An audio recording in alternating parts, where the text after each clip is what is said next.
but we had an urgent cleanup call from the honeymoon cabin. I'd made it clear I'd do just about anything he asked as far as cleaning the rooms or working in the kitchen, as long as I stayed indoors after nightfall. The main motel was a lodge building, with rooms off one main hall. Over the years, he'd added individual cabins spaced out on the property, away from the main building. The customers loved being able to have a room out in the woods, where they couldn't see anybody else, but still be minutes away from a hot meal or the main shopping strip. The honeymoon cabin was bigger than the others, with a giant heart-shaped jacuzzi that I'd come to despise, and of course, it was the furthest from the main building. "The tub again?" He nodded. "They put some bubbles in and lost track of how full it was getting. Crap. I so did not want to track out there and mop for an hour or two. Ellie's homesick and Tom's in the kitchen. I really need you to take it if at all possible.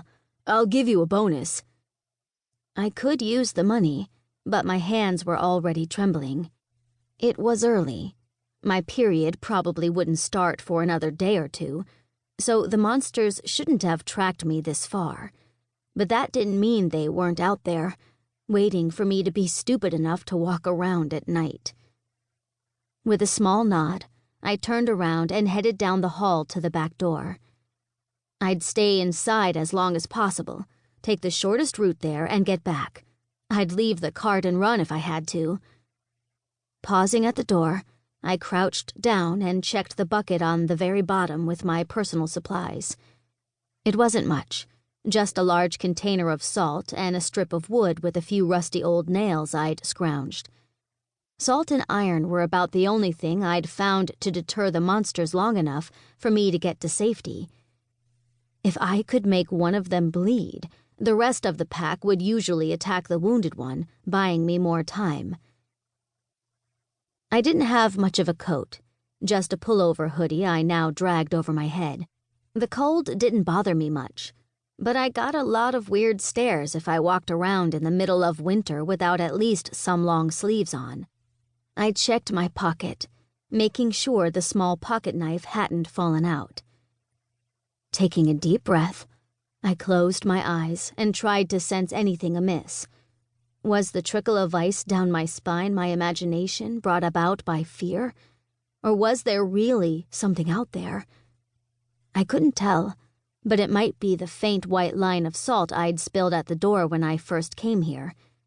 So far, no one had noticed and swept it up.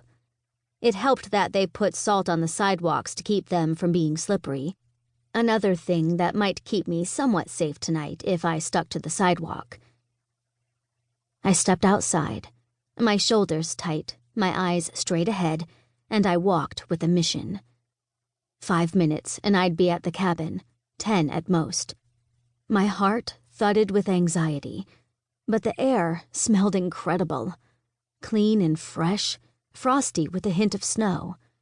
Pine trees thickened around the sidewalk, providing coverage from the city lights. A light dusting of snow crunched under my feet.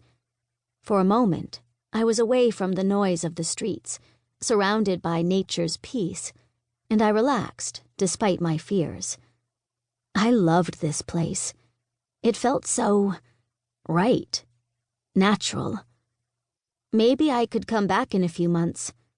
I bet Hosea would take me on again, if he got as busy as he said in May and June. The honeymoon cabin was constructed from logs of Arkansas pine and built up off the ground like a treehouse. It was actually really cool, though a lot of customers couldn't do the stairs. Hosea hoped to build a couple more next summer that were more accessible. Grabbing the mop and bucket out of the cart, I climbed the double flight of stairs and paused a moment to scan the surrounding woods.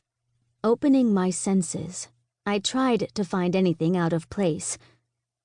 I imagined the area around me like a soft billowing fabric. 3-dimensional trees, plants, and animals dotted the fabric, but they felt right, natural.